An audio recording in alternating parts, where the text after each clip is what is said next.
Hi friends, முள்ளங்கியில் சட்னியா அப்படின்னு யோசிக்கிறவங்க இப்படி ஒரு முறை செஞ்சு பாருங்கள்.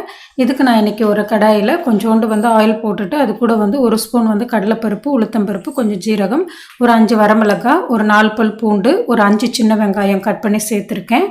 இதை நம்ம நல்லா வதக்கி எடுத்துக்கலாம். கொஞ்சோண்டு கருவேப்பிலை, கொஞ்சோண்டு புளி போட்டுக்கலாம். இதை வதக்கி எடுத்துட்ட பிறகு ஒரு தக்காளி மட்டும் சேர்த்துருக்கேன். இதையும் நம்ம சேர்த்து வதக்கிக்கலாம். நான் இன்றைக்கி ஒரு முள்ளங்கியை தோல் சீவி துருவி வச்சுருக்கேன். அதையும் இதில் சேர்த்துக்கலாம். இதுக்கு கொஞ்சோண்டு வதங்குறதுக்கு கல் உப்பு சேர்த்துருக்குறேன். இதை ஓரளவுக்கு ஒரு பதமாக வதக்கி எடுத்துக்கோங்க. அவ்வளோதான். இதை நம்ம மிக்சி ஜாரில் மாற்றி சட்னியாக அரைச்சி எடுக்க வேண்டியது தான். அரைச்சி எடுத்துகிட்டு ஒரு தாளிப்பு கொடுத்துருங்க. கொஞ்சோண்டு எண்ணெய் ஊற்றிட்டு கடுகு, கருவேப்பிலை, அவ்வளோதான் போட்டு தாளிச்சிட்டு இதில் கொட்டிட்டிங்கன்னா சூப்பராக இருக்கும். நீங்கள் ஒரு முறை ட்ரை பண்ணி பாருங்கள். இதுவும் ஒன் ஆஃப் த ஃபேவரட் சட்னியாக மாறிடும். இந்த வீடியோ உங்களுக்கு பிடிச்சிருந்ததுன்னா லைக் பண்ணி, ஷேர் பண்ணி, சப்ஸ்கிரைப் பண்ணுங்கள். தேங்க்யூ.